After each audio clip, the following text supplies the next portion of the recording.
E aí, pessoal, tudo bom com vocês? Espero que sim, né? Espero que a gente possa conversar um pouco hoje sobre a mulher e o dragão do Apocalipse, capítulo 12.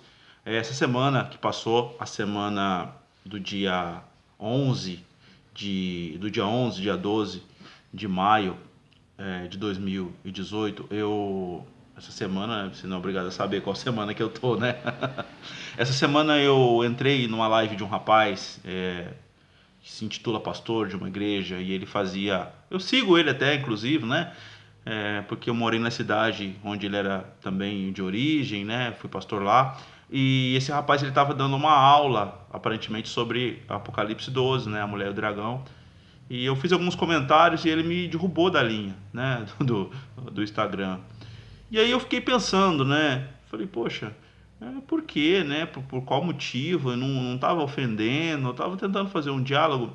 E eu fiquei pensando, né? Às vezes a gente precisa abrir o caminho para o diálogo. Então começo eu a abrir esse caminho para o diálogo.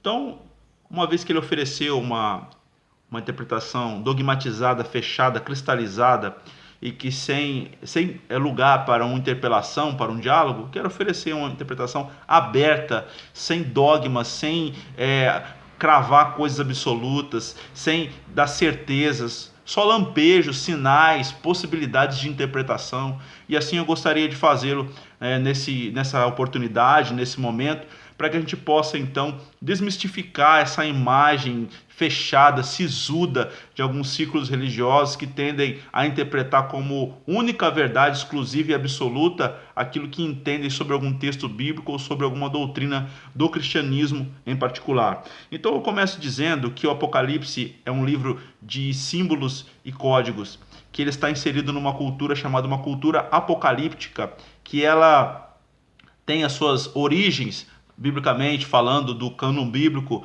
ali do livro de Daniel, alguns séculos antes do nascimento de Cristo. Alguns colocam um milênio antes do nascimento de Cristo, outros datam de talvez uma data posterior ou anterior, mas é o livro de Daniel que é o livro que serve como marco depois ali do Império Babilônico, aí onde o Império Greco-Macedônico domina posteriormente, depois o Império Romano, e aí, enfim, nasce então a tradição de Jesus. E o Apocalipse ele é escrito aproximadamente no ano 100 da era cristã. Então deve ter um intervalo aí de aproximadamente um milênio, ou para mais ou para menos, as contas nunca são exatas. Então a apocalíptica é uma corrente da interpretação judaica que interpreta a realidade, a vida, a dimensão espiritual e a dimensão social através de símbolos, metáforas, e geralmente esses símbolos e metáforas são expressos através de sonhos, através de visões, através de profecias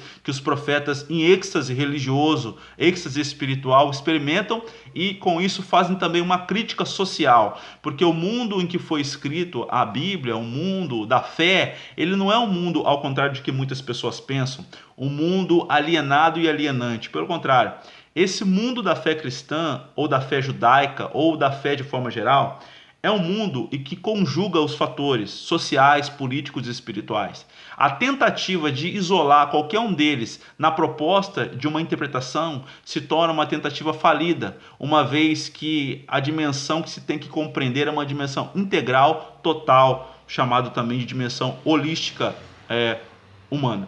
Então o Apocalipse capítulo 12, ele se constitui ali talvez no centro do livro do Apocalipse, e que ele versa sobre algumas situações. Ele coloca ali uma contradição, na verdade, e até uma desproporcionalidade em relação às forças que se enfrentam, dizendo que a mulher está de um lado e o monstro, o dragão ou aquela figura mítica está do outro lado. O que simbolizaria então? Só alguns lampejos para a gente poder interpretar. O que simboliza a mulher? A mulher pode simbolizar a igreja, para alguns Maria, que também não seria um equívoco dizer, obviamente que tem uma base para dizer isso, Maria, mãe de Jesus, a igreja, a história, ou até mesmo o povo de Israel. Eu não quero cravar nenhuma interpretação a respeito disso, porque eu quero deixar uma interpretação mais livre, mas essa mulher ela tem a responsabilidade de trazer a vida, de gerar o Messias. E quem é esse Messias que aqui é descrito? O Messias ele retoma uma tradição profética do Reino do Norte, dizendo que ele é um rei menino que governa com vara de ferro, com um governo justo. Esse rei menino foi interpretado na tradição, foi vivido na sua prática pelo rei Josias. O rei Josias, se você ler o segundo livro de Reis na Bíblia, ele é o rei menino que começou a reinar ali em Damasco e, segundo alguns comentaristas, segundo até mesmo a tradição bíblica, ele foi o melhor rei da história então de Israel. Essa mulher, ela é vestida do sol, coroada com as 12 estrelas, que significam uma totalidade de povo, povo de Israel, povo de Deus, povo eleito, povo escolhido. O sol, que é a coroa, pode significar a subjugação de impérios, como por exemplo o Império Romano, como por exemplo até o próprio Império Babilônico, porque na verdade esses impérios eles eram impérios que cultuavam os astros, tanto o Império Babilônico quanto o Império Romano, eles eram impérios que cultuavam os astros, e o símbolo maior da Babilônia era a lua. E aí a Bíblia diz que a lua está debaixo dos seus pés. Observe que não é apenas uma luta religiosa, aqui também há um fator ideológico. Essa mulher, ela subjuga os astros, ela subjuga todos os outros fatores políticos e eles convergem para lutar contra ela e contra o filho que ela está no ventre. Então, já aqui temos alguns lampejos do que pode servir para a gente interpretar. O dragão, personagem mítico, que tem 7 cabeças e 10 chifres. 7 cabeças pode ser os 7 impérios mundiais, desde que dominaram Israel, e o império futuro, né? Começa pelo império Egito, Assíria, Medo-Persa, Babilônia, Greco-Romano, Roma, Greco-Macedônico, Roma e um império atual que está sempre por vir. Também pode significar o número de completude.